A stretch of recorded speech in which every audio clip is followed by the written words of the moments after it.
할렐루야. 우리 옆에 분과 한번 인사 나눠볼까요? 사랑하고 축복합니다. 저도 여러분을 사랑하고 축복합니다.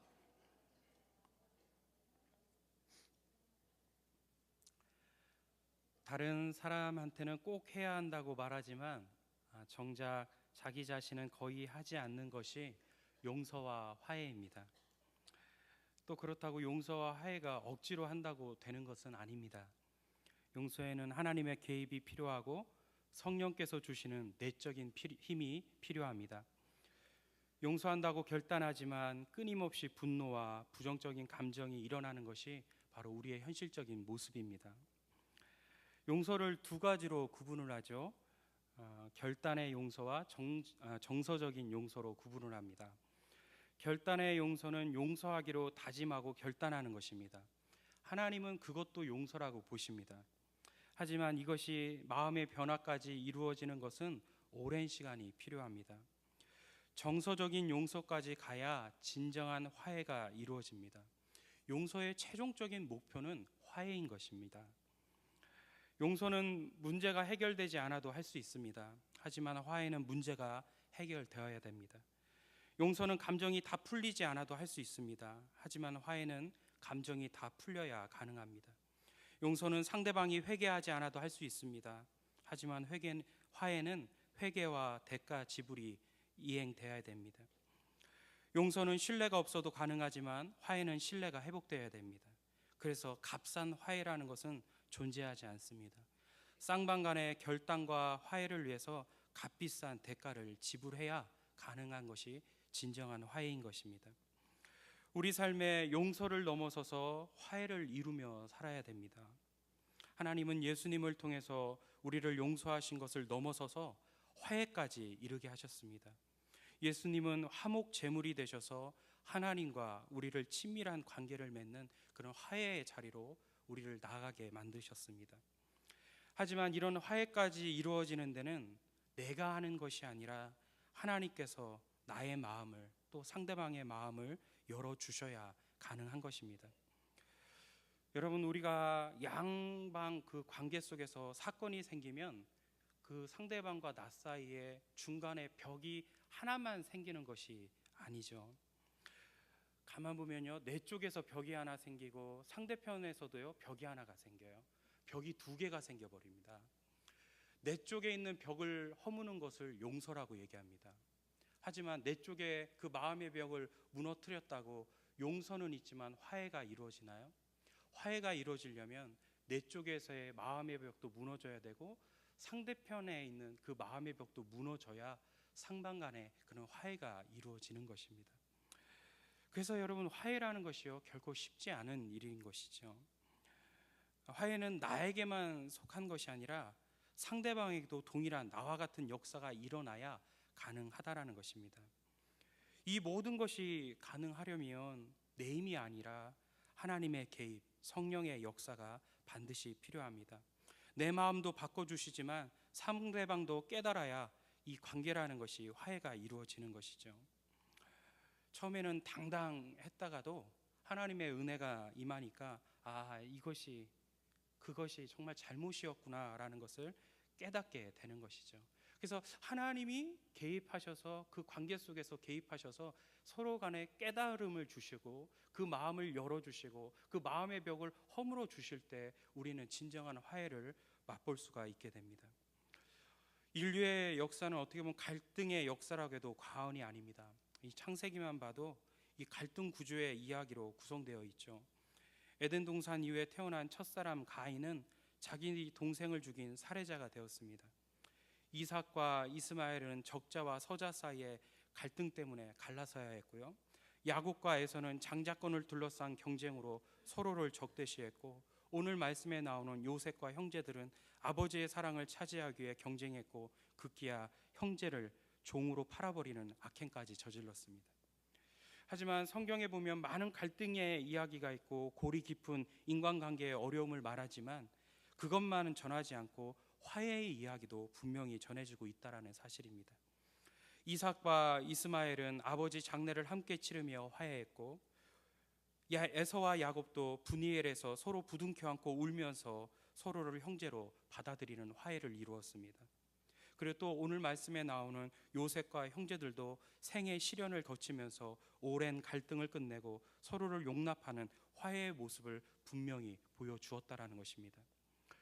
요셉을 연구하는 많은 학자들은 한결같이 요셉의 위대함을 그가 고난과 시련을 극복했다는 것보다, 또 그가 놀랍게도 총리 대신의 자리에 올랐다는 것보다도 과거로 보낼 수 있는 힘이 있고, 자기에게 고통과 아픔을 가져다 준 형제들을 용서할 수 있고, 또 그들과 화해할 수 있다는 그 위대한 힘을 가진 것에 대해서 요셉의 위대함을 찾습니다.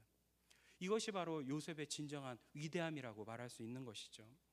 여러분, 그렇다면 어떻게 요셉은 자신을 애굽의 노예로 판 형들과 함께 화해의 극적인 장면을 연출할 수 있었을까요? 첫째로 보면 요셉은 자신의 인생 속에 지금까지 되어진 모든 일들이 다 하나님의 섭리라는 것을 믿었다라는 것입니다. 오늘 요셉을 보십시오. 형들을 가까이 부릅니다. 그리고 말하기를, 나는 당신들의 아우 요셉입니다. 나를 애굽에 팔았다고 두려워하지 마십시오. 그리고 계속적으로 말하기를, 하나님이 생명을 구원하시려고 나를 당신들 앞서서 애굽에 나를 보낸 것입니다. 하나님이 큰 구원으로 당신들의 생명을 보존하고 당신들의 후손을 세상에 두시려고 나를 당신들 앞서 보내셨나니, 그런즉 나를 이리로 보낸 자는 당신들이 아니요 하나님이시라. 하나님이 나로 바로의 아비를 삼으시며 그 온 집의 주로 삼으시며 애굽 온 땅의 치리자로 삼으셨습니다. 5절에서 8절까지 이런 고백을 하는 거죠. 모든 주체가 누구죠? 하나님이라는 것입니다. 요셉의 말을 가만히 보십시오. 형들 때문에 끌려갔다가 아니에요. 내가 형들 때문에 애굽에 팔렸다 이렇게 이야기하지 않습니다.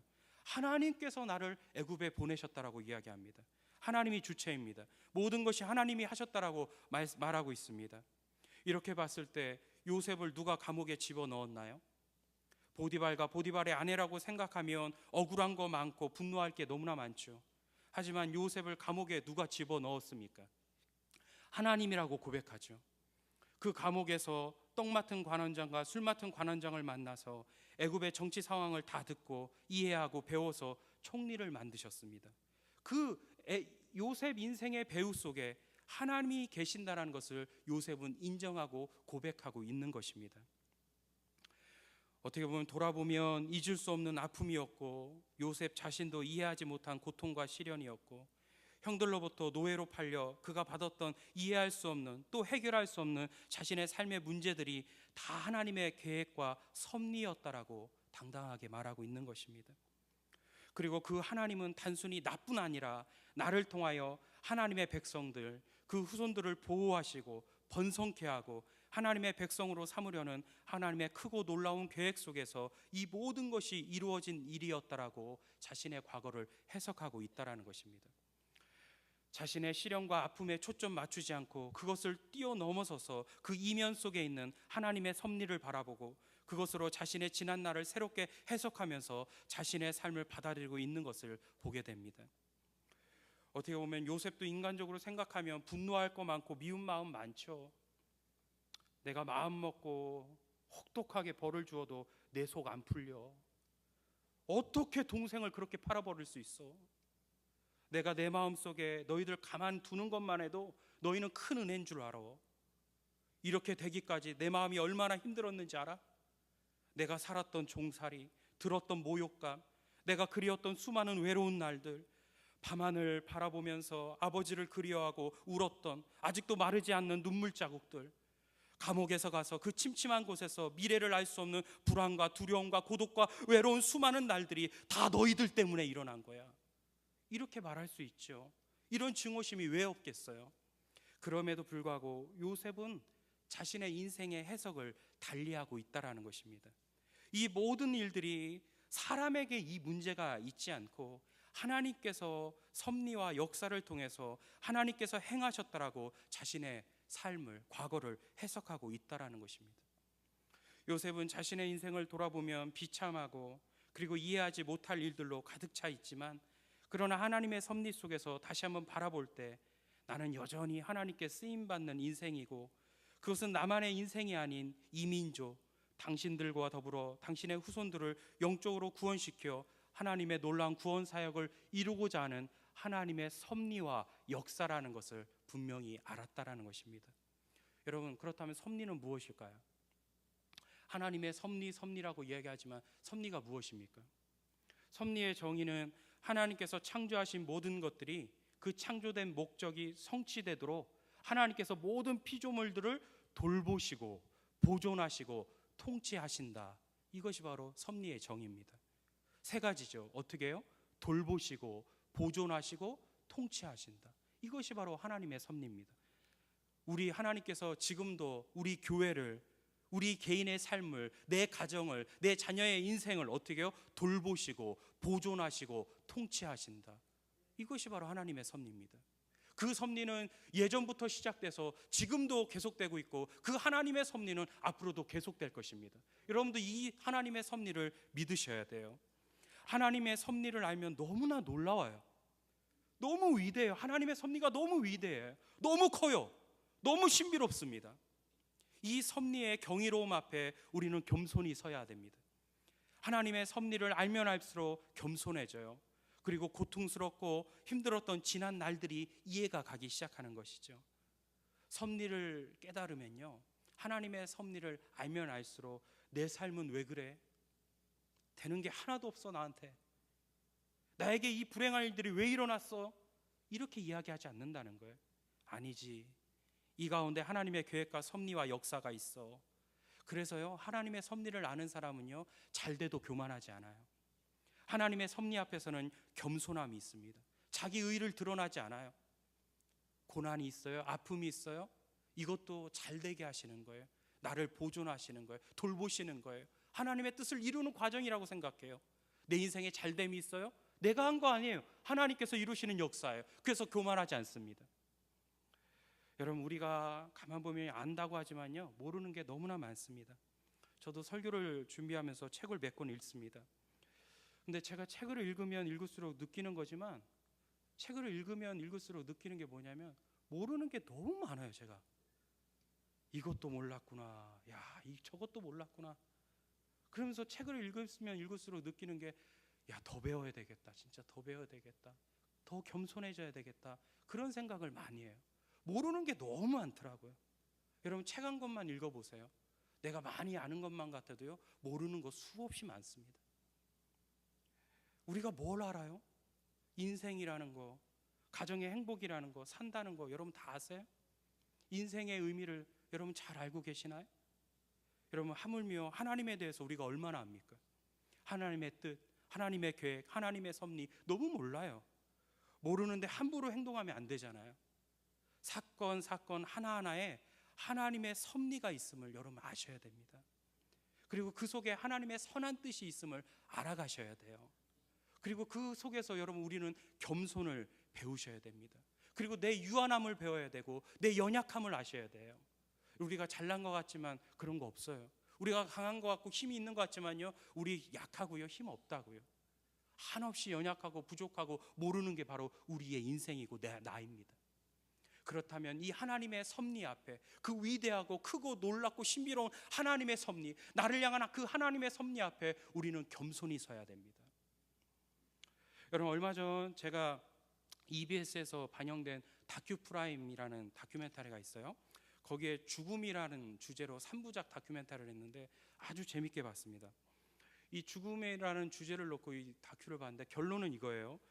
죽음을 공부하고 개방하면, 죽음에 대해서 오픈하면 삶의 질은 향상된다라는 것입니다. 거기서 아주 재밌는 실험을 하더라고요. 사람들을 두 그룹으로 나눕니다. 그리고 한 그룹의 사람들한테는 죽음에 대해서 가르쳐요. 죽음이 어떤 것이냐, 그리고 죽음에 대해서 어떻게 우리가 대처해야 되느냐, 그리고 유언장을 쓰게 만듭니다. 그리고 한 그룹에 대해서는 그냥 평범하게 놔둡니다. 그 죽음에 대한 언급조차 하지 않는 것이죠. 그리고 실험을 합니다. 처음 만난 사람끼리 친해질 수 있는 두 가지 방법이 있습니다. 하나는 가위바위보를 해서 이긴 사람이 진 사람의 손목을 치는 것입니다. 그리고 또 하나의 방법은 가위바위보를 해서 이긴 사람이 진 사람의 손을 잡아주는 것입니다. 어떤 방법이 서로 친해질 수 있는 방법이 될까요? 처음 보는 사람이 있대. 여러분 어떤 방법을 여러분은 선택하시겠습니까? 근데 실험 결과가 참으로 놀라워요. 어떤 결과가 나왔냐면요, 죽음에 대해서 공부했고 유언장을 썼던 그 10명의 모든 사람이 전부 다 가위바위보를 해서 이기면 그 사람의 손을 잡아주는 걸 선택하고, 죽음에 대해서 그 언급조차 들어보지 않고 유언장을 쓰지도 않았던 그 사람들은요, 전부 다가 한결같이 가위바위보를 해서 이긴 사람이 손목을 치는 방법을 선택합니다. 그 실험 결과가 참 재밌더라고요. 여러분 여기서 말하는 게 무엇이죠? 죽음을 배우면 배울수록 관계적인 사람이 된다는 거예요. 그리고 심리적인 안정감도 상당히 올라간다고 합니다. 여러분 왜 그럴까요? 자신의 유한함을 느끼면 느낄수록 사람은 겸손해지는 것입니다. 죽음을 앞두고 있으면요, 죽음을 바라보고 죽음에 우리가 직면하게 되면요, 사람은 겸손해져요. 자신의 연약함, 나약함에 대해서 알게 됩니다. 그 겸손함 속에 관계의 회복도, 절대자를 향한 경외감도, 자신의 삶의 반성도 나오는 것입니다. 여러분 우리가 강한 것 같아도 그렇지 않아요. 우리 유한해요. 우리 부족해요. 아는 거 많지 않다고요. 하물며 그 하나님의 크고 놀라우신 섭리 앞에 우리는요, 한없이 겸손해지셔야 됩니다. 그리고 그것을 우리가 믿는다면 나를 괴롭히고 상처를 주는 사람이 있다면 이해할 수 있게 되는 것이죠. 이것도 하나의 하나님의 섭리라고 한번 생각해 보는 것이죠. 그 사람을 통하여 나를 긁는 사람이 있다고요. 또 나도 상처를 줘요. 여러분 우리는 서로 상처를 받기만 한다고 생각하지만 상처를 주고 받습니다. 나도 모르게요, 많은 사람에게 내가 상처를 줬습니다. 또 많은 사람에게 우리가 상처를 받습니다. 상처를 주고 받는 과정 속에서 갈등 관계가 이루어지고 형성되게 되죠. 하지만 이런 모든 것도 하나님의 섭리 속에서 하나님의 위대한 일을 이루실 것을 여러분 믿으셔야 돼요. 그리고 이것을 알게 되면 미워하지도 않고 또 변명하지도 않습니다. 모든 것은 하나님의 섭리가 있고 이루실 일이 있고 요셉을 통하여 이루실 일들이 있다는 것을 요셉은 알고 깨달았다는 것입니다. 정말 하나님의 섭리를 우리가 조금이라도 알게 되면요, 너무나 놀라운 거죠. 아, 이런 게 있었구나, 이런 계획이 있었고 이런 뜻이 있었구나. 너무 신비로운 거예요. 그리고 그 과정들, 그 상황들, 그 사람을 우리는 이해할 수 있게 되는 거죠. 나를 괴롭히던 그 사람 때문에 내가 잘 될 거란 그것을 믿어요.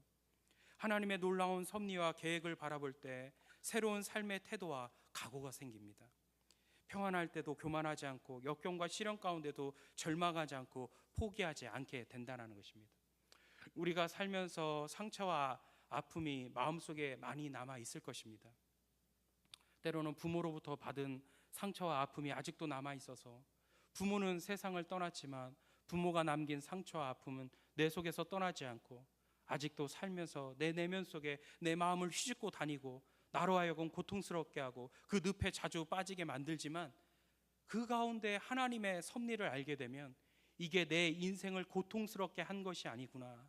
이 시련과 아픔이 하나님 앞에서 나를 정말 주님의 사랑을 알게 하고 참된 소망과 참된 사랑을 알게 하는 하나님의 역사라는 것을 깨닫게 된다는 것입니다. 과거를 해석하는 것이 달라져요. 오히려 나는 내 인생에서 중요한 것을 잃어버리며 살 뻔했어. 이 사건 때문에 오히려 나는 나를 알게 되었고 하나님의 사랑을 깊이 알게 되었고 잠깐 지나가는 인생 속에 용서가 무엇인지 사랑이 무엇인지를 하게 되었구나라는 것을 깨닫게 된다는 것입니다. 여러분, 나를 향한 하나님의 섭리를 믿고 더 큰 것을 바라보는 우리 모두가 되었으면 좋겠고, 그 하나님의 놀라운 섭리 앞에서 상황을 이해하고 사람을 이해하는 우리 모두가 되기를 주의 이름으로 축원합니다. 두 번째로요, 요셉은 과거에 매이는 것보다 미래 지향적인 삶을 살았다라는 것입니다. 요셉은 형들 앞에 자기가 동생임을 밝히는 자리에서 형들과 달리 과거에 매여 있는 발언을 하지 않습니다. 요셉이 수년이 지나 드디어 형들을 만났을 때 첫째로 물어야 될 질문이 있다면 이거 아니겠습니까? 왜 나를 팔았냐고. 드디어 22년 만에 자신을 팔았던 형들을 만났어요. 그때 여러분 같았으면 무슨 질문을 첫 번째로 던졌을까요? 드디어 만났어요. 그 오랜 시간이 걸쳐서 자신을 노예로 팔았던 그 형들을 대면한 거죠. 그럼 무슨 질문부터 하시겠어요? 어쩌면 우리 생각에는 이런 거 아니겠어요? 왜 나 팔았냐고, 왜 나냐고, 왜 하필 나냐고. 당신들 나를 판 후에 내 삶이 얼마나 망가졌고 고통스러웠는지 당신들이 아냐고. 형들이 어떻게 동생을 팔 수 있냐고. 하지만 요셉은 이런 질문을 전혀 하지 않는다는 거예요. 과거의 이야기를 꺼내지를 않아요. 그리고 하는 말이 무슨 이야기를 하냐면, 놀랍게도 흉년이 5년이나 더 남았습니다. 아버지와 모든 가족들을 데리고 오십시오.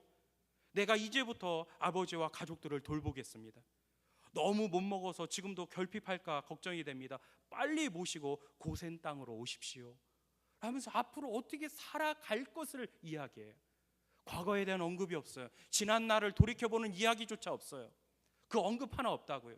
앞으로 어떻게 살아야 되는지, 우리의 미래가 어떻게 펼쳐나가야 되는지, 미래에 대한 청사진을 제시하고 있는 것이죠. 과거보다 더 중요한 현재에 초점을 맞추고 있고, 현재를 뛰어넘어 미래를 향해 말하고 있음을 알 수 있는 것입니다. 대화의 모든 포인트가 과거에 있지 않습니다. 여러분, 심리학자들이 말하는 일반적인 이야기들을 들어보면 사람들이 위기와 어려움을 만나게 되었을 때 어떻게 반응하게 되냐면 크게는 세 가지가 있다고 그래요. 먼저는 개방적이기보다는 방어적으로 반응하게 된다는 것입니다. 위기와 어려움은 내가 가지고 있는 것을 지키지 못할 것이라는 위기감을 가져다 줍니다. 그 위기감이 느껴지면 느껴질수록 사람은 굉장히 이기적이 되고 방어적이 되고 또 공격적으로 변하게 된다는 것입니다. 두 번째는요, 수직적이기보다는 수평적으로 변한다는 거예요. 이 사건의 하늘의 의미를 찾거나 미래를 보지 못하고 지금 당장 현실에 나에게 주어진 손익이 무엇인지, 이해관계가 무엇인지, 나에게 무엇이 이익이 되는지 철저히 따지면서 초현실적인 사람으로 바뀌어진다는 것이죠. 이 가운데 하나님의 뜻이 무엇인지 하늘을 향하지 않고 오히려 사람은 자연스럽게 수평적으로 바라보면서 현실을 바라보는 거예요. 내가 혹시나 손해보는 게 없을까? 이 속에서 내가 어떤 것이 유익이 될까? 이런 것들만 살피게 된다는 거예요. 위기가 찾아올 때요. 세 번째는요, 긍정적이기보다는 부정적으로 사람들이 변한다는 것입니다. 혹시 이걸로 내 인생이 더 안 좋아지는 것은 아닐까? 이런 생각 속에 자신을 더 그 절망 속으로 밀어넣는 부정적인 생각에 사로잡힌다는 것입니다. 미래에서 그 원인을 찾기보다는 과거에서 그 원인을 찾는다는 것이죠. 이 일을 위해서 앞으로 내가 이렇게 살아가기 위해서 이런 일이 일어났구나, 이렇게 생각하지 않는다는 거예요. 사람들이요, 대부분의 사람들이요, 이것 때문에, 과거의 그 일 때문에 내가 이런 일을 당하는구나 하면서 과거의 원인을 찾는다는 거죠. 지나간 일들 속에서 그 원인을 찾고 해석하게 된다는 것입니다. 그런 사람들의 특징은 항상 자책하고 후회해요. 내가 왜 이랬지? 나한테 그렇게 한 사람한테 분노와 원망 가운데 살아갑니다. 내가 가만두지 않을 거야. 이런 식으로 변한다는 거죠. 이게 어떻게 보면 사람의 자연스러운 반응이에요. 어떻게 본능적인 모습인 거죠. 어떤 위기와 어려움과 고통이 찾아오면요, 사람들은 이런 식으로 변화된다는 거예요. 지극히 어떻게 보면 정상이라 할 수 있죠. 요셉도 어쩌면 충분히 그렇게 할 수 있는 사람이었습니다. 하지만 요셉은 형들을 만나면서 그렇게 하지 않았어요. 요셉은 자기에게 일어난 일들에 다르게 반응합니다. 과거에서 그 원인을 찾지 않습니다. 하나님께서 행하실 큰 구원의 그 계획 때문에 일어난 일이라고 미래에서 그 원인을 찾고 있다는 것입니다. 자기 형들에게 오히려 마음을 열어서 그들을 배려합니다. 흉년 2년을 지내고 힘들게 지내온 형들에게 과거의 절망적이고 극단적인 이야기가 아닌 미래에 대한 대책과 앞으로 어떻게 살아가야 하는지를 말해주면서 형들을 오히려 배려하는 모습을 보게 됩니다. 그 이유가 어디에 있습니까? 그것은 요셉에게 준 하나님의 꿈과 비전에 있습니다. 하나님이 하실 일에 대한 꿈이 있습니다. 요셉에게는 꿈이 있어요. 하나님이 주신 분명한 꿈이 있고 비전이 있어요. 그것은 앞으로 아름답게 펼쳐질 거예요. 그것만 생각하면요, 가슴이 부풀어요. 너무 마음이 뛰어요. 가슴이 쿵쾅쿵쾅 뛴단 말이죠. 기대감에 벅차 있어요. 자신의 미래만 바라보면. 왜요? 하나님께서 자신에게 주었던 꿈이 있었기 때문인 거죠. 과거의 매임이 아닌 앞으로 하나님이 자기에게 하실 일이 어떤 것인지 더 관심 갖는 그런 관점에서 지금의 모든 되어진 일들을 해석하고 있다는 것입니다. 미래의 포인트가 있어요. 많은 사람들은 상황이 벌어지고 어려움이 있으면 그 포인트와 관점과 해석을 과거에 둬요. 지나온 과거의 모든 관심과 시선과 포인트를 둔다고요. 근데 오늘 말씀에 오늘 요셉을 보십시오. 모든 대화의 포인트가 미래예요. 앞으로 되어질 일들이에요. 살아갈 방법이에요. 거기에 모든 관심이 있고 시선이 있고 포인트를 두고 있습니다.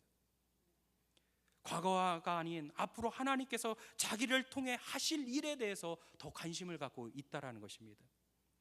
여러분, 우리는 어쩌면 과거에 묶여서 고통스러워하면서 분노와 원망과 자책감과 때로는 극심한 미움 속에서 살아가고 있지는 않습니까? 내가 그 사람 때문에 나에게 상처를 줬고 나에게 미움의 돌을 던졌던 그 사람 때문에 내가 이렇게 사는 거야. 그 사람만 없었으면. 우리는 계속적으로 이런 미움의 이 덩어리들을 내 마음속에 두면서 계속적으로 원망과 불평과 한없는 미움 속에서 살아가고 있지 않습니까? 여러분, 하지만 미래를 향해 우리는 나가야 되고 미래를 열어주는 삶을 살아가야 됩니다. 살아온 삶도 중요하지만 우리가 어떻게 살아왔는지도 중요하지만 더 중요한 것은 앞으로 우리가 살아갈 미래인 것입니다. 여러분도 잘 아시다시피 미국에 가장 큰 영향력을 주고 있는 앵커가 있다면 오프라 윈프리죠. 여러분, 오프라 윈프리의 여러분 생애에 대해서 여러분 많이 들어보셨을 것입니다. 미혼모의 자녀로 태어나서 13살 때 외삼촌에게 강간을 당하고 자녀를 낳았지만 2주 만에 그 아이가 죽고 절망과 좌절 속에 자신의 인생을 망쳐버린 외삼촌으로 폭발적인 미움 속에 갇혀 있을 때 그때 때마침 자신의 생부를 만나요. 그 생부를 통해서 처음으로 하나님의 말씀을 접하게 됩니다. 그 말씀 속에 자신이 살아온 경험과 삶과는 전혀 다른 놀랍게 자기 마음 속에 어떤 희망이라는 것이 싹트고 있음을 발견하게 됩니다. 그러면서 이런 마음을 갖게 되죠. 아, 그래도 인생은 살아볼 만하는 거 아닌가? 그리고 이런 마음을 가지면서 그녀가 그때부터 해왔던 것이 매일마다 감사 일기를 썼다는 것입니다. 하나님, 이것도 감사하고 저것도 감사합니다. 내 인생에 되어진 모든 것들 다 감사합니다. 그 사람도 감사합니다. 나에게 그런 크나큰 상처를 줬던, 정말 도저히 지워지지 않는 그 과거의 상처를 줬던 그 사람도 감사합니다. 그 감사의 고백을 지금까지 평생을 써왔다라는 거예요. 그 감사의 일기가, 그 하나님의 말씀이 자신의 인생을 바꿔놓고 지금은 전 세계 12억 인구에게 놀라운 감동과 영향력을 주는 인생으로 바뀌게 되었다라는 것입니다. 그렇게 바뀌게 된 것은 무엇 때문이죠? 하나님께서 자기에게 요구하시는 것은 과거의 절망과 좌절, 미움 속에 매여 있는 것이 아닌 미래를 향해 나아가는 것이고 미래를 열어주는 삶을 살아야 한다는 것을 깨달았기 때문인 것입니다. 여러분, 어쩌면 우리는 십자가를 통과한 사람들입니다. 십자가를 통과해서 그리스도인이 되었고 십자가를 통과한 그리스도인들은 또한 용서의 사람이 되어야 됩니다. 아무리 내 마음이 아프더라도 여러분 거듭 말하지 마십시오. 과거의 일을 자꾸만 들춰내지 마십시오. 여러분, 정말 용서했냐 안 했냐에 그걸 보려면 했던 말 또 하고 또 하고, 나 용서했어, 나 용서했다 이렇게 얘기하지만 과거의 일 또 꺼내고 또 꺼내고 잊을만 하면 또 이야기하고, 그건 용서 안 한 거예요. 정말 용서는요, 과거의 일 들춰내는 거 아니에요. 했던 얘기 또 하는 거 아니에요. 지나온 시간들 들춰내는 거 아니라고, 폭로하는 거 아니라고요. 여러분, 잠언 17장 9절 말씀에 이런 말씀이 있습니다. 허물을 덮어주는 자는 사랑을 구하는 자요, 그것을 거듭 말하는 자는 친한 벗을 이간하는 자니라. 여러분, 거듭 말하는 자는, 과거의 것을 거듭 말하는 자는 진짜 용서하는 사람이 아니라는 거예요. 여러분, 정말 용서하셨나요? 그럼 과거의 것 들춰내지 마세요. 또 말하지 마세요. 그냥 지나간 건 지나간 거예요. 앞으로 우리는 어떻게 살아갈 것인가를 생각하셔야 돼요. 여러분, 과거에 너무 매이지 마십시오. 과거에 매여서요, 복수가 우리의 꿈이 되면 되겠습니까?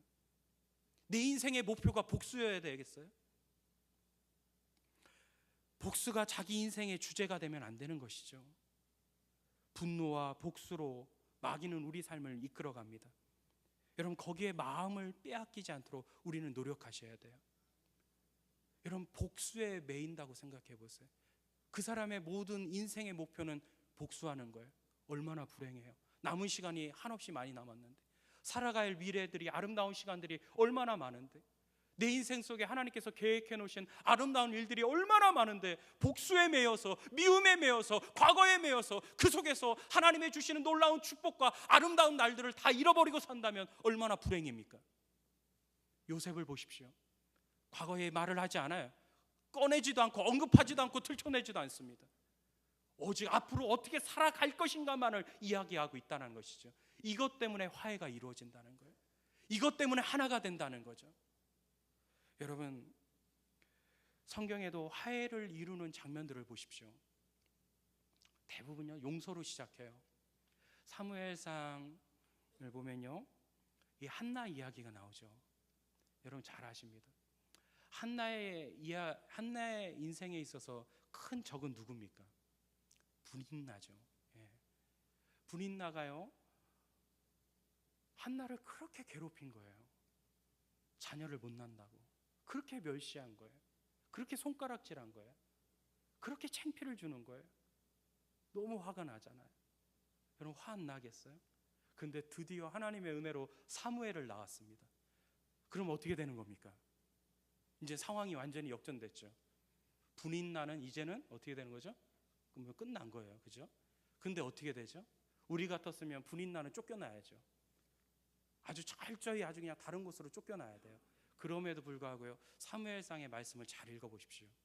온 가족이 하나가 되어서 하나님께 예배하러 성전에 올라갔더라, 이렇게 말하고 있습니다. 한나가 복수하지 않은 거예요, 여러분. 한나가 불인나에게 다시 한번 그 원망의 손가락을 하지 않는 거예요. 과거를 과거로 다 보낸 것입니다. 들춰내지도 않았어요. 네가 왜 그랬냐고, 나한테 어떻게 그럴 수 있냐고, 첩주제, 이런 얘기 하지 않은 거예요. 하나로 만든 거예요. 과거를 과거로 다 돌려보내면서 가정을 하나로 만든 것입니다. 어떻게 보면 한나의 위대함이 바로 그런 곳에 있게 되는 것이죠. 요셉도 마찬가지예요. 오늘 말씀을 안 읽었지만 창세기의 말씀을 보십시오. 요셉이 두 아들을 낳았을 때 이름을 므낫세와 에브라임이라고 이름을 짓습니다. 그리고 나서 두 아들을 낳고 요셉이 어떻게 했냐면, 두 아들을 낳고 요셉이 야곱의 집안 일을 다 잊었더라, 이렇게 말하고 있습니다. 아들 둘을 낳고요, 과거의 일을 다 잊었다는 거예요. 이전의 일들 이제는 생각하지 말자. 그 고통의 순간들, 그 분노의 시간들 더 이상 들춰내지도 말고 생각하지도 말자. 다 잊자. 과거는 과거로 돌려보낸다. 앞으로 내가 살아갈 내 미래가 더 소중하고, 하나님께서 나에게 주실 축복이 더 소중하고, 내가 살아갈 아름다운 날들이 더 귀하기 때문에 이제는 과거는 다 잊어버리자, 이렇게 고백했다는 것이죠. 요셉에게 있어서 과거의 지난 일들은 그 마음속에 아픔, 고통, 원망, 아쉬움, 용서하지 못하는 분노가 그 마음 가운데 있었지만 그 순간에 모든 것들을 다 용서하고 지웠다라는 것입니다. 여러분, 우리가 살면서요 너무 나이벌 기죽이는데 인생 낭비하지 마십시오. 사람 눈에 인정받고 잠시 잠깐 기뻐하는 그 기쁨에 여러분 너무 빠지지 마세요. 더 큰 걸 봐셔야 돼요. 더 큰 꿈을 꾸셔야 돼요. 더 큰 하나님의 축복을 기대하셔야 돼요. 더 큰 미래를 바라보셔야 됩니다. 여러분, 하나님께서요 여러분 미래에 더 좋은 거 주실 거예요. 앞으로 내가 받았던 그 축복보다 더 놀라운 것으로 계획해 놓으셨을 거예요. 여러분, 이거를 믿으셔야 돼요. 안 믿어지세요? 전 눈만 감으면요 제 인생에 아름답게 펼쳐질 것들이 어떨 때는 두려움도 있지만 어떨 때는 기대감이요 반반 섞여 올 때가 있어요. 근데 그 두려움을 잠깐 이기고 내 미래를 바라보면요 하나님의 축복이 더 놀라울 것을 믿어요. 그럼 그 미래를 생각하면 생각할수록 가슴이 너무 벅차오르는 거예요. 여러분, 그것들을 바라봤을 때 미움을 잠깐 잊을 수 있는 거죠. 용서할 수 있는 마음이 생기는 거죠. 내 미래가 더 소중하기 때문입니다. 여러분, 나를 위해서 기도하셔야 돼요. 그런 마음이 생기도록 여러분 하나님 앞에 엎드려 기도하셔야 됩니다. 미움을요 우리 마음속에 오래 놔두면 그것이 배설물이 돼요.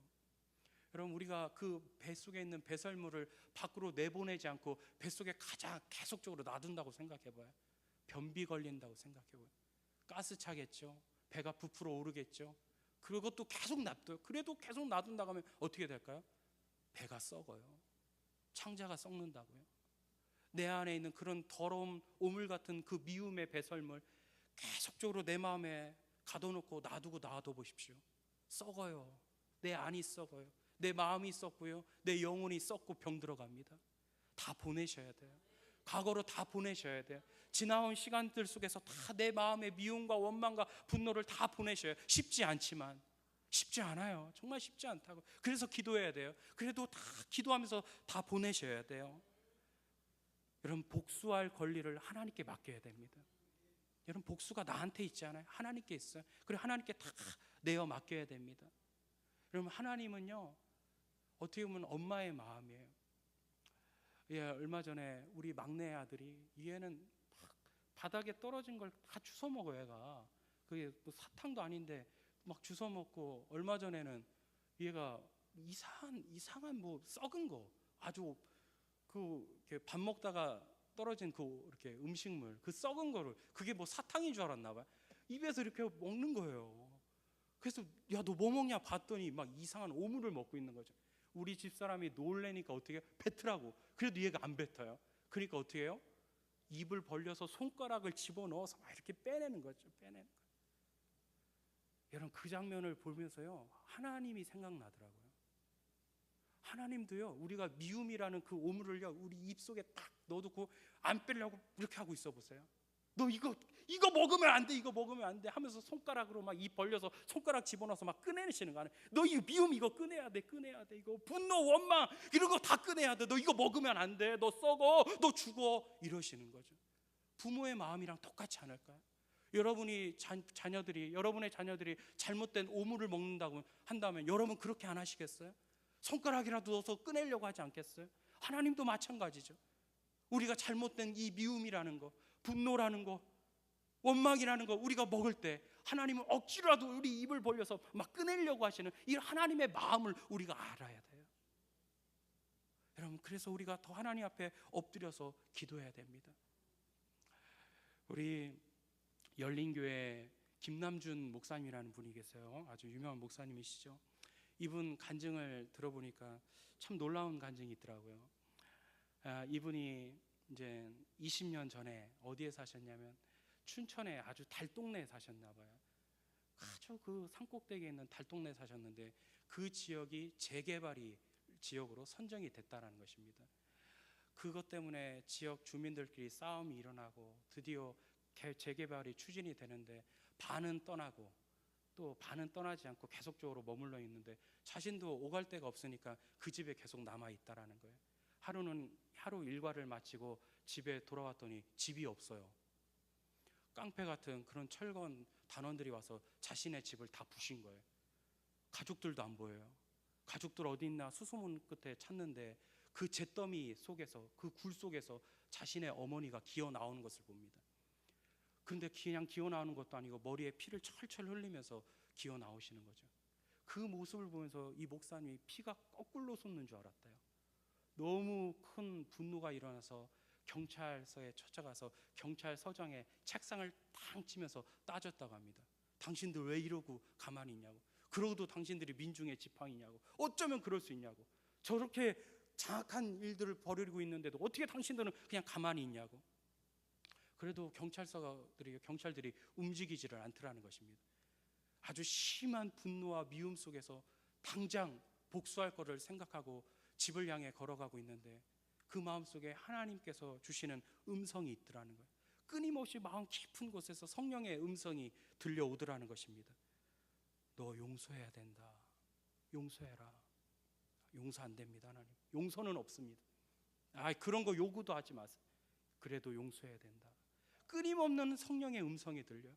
정말 갈등과 갈등 속에서, 그 고통스러운 그 명령 앞에서 갈등과 갈등 속에서 이분이 정말 용서하기로 마음을 먹는데, 그 용서하는 마음을 먹는 그 순간에 이루 말할 수 없는 마음의 평안함이, 그 하나님의 신령한 은혜가 그 마음 가운데 물밀듯이 찾아오더라는 것입니다.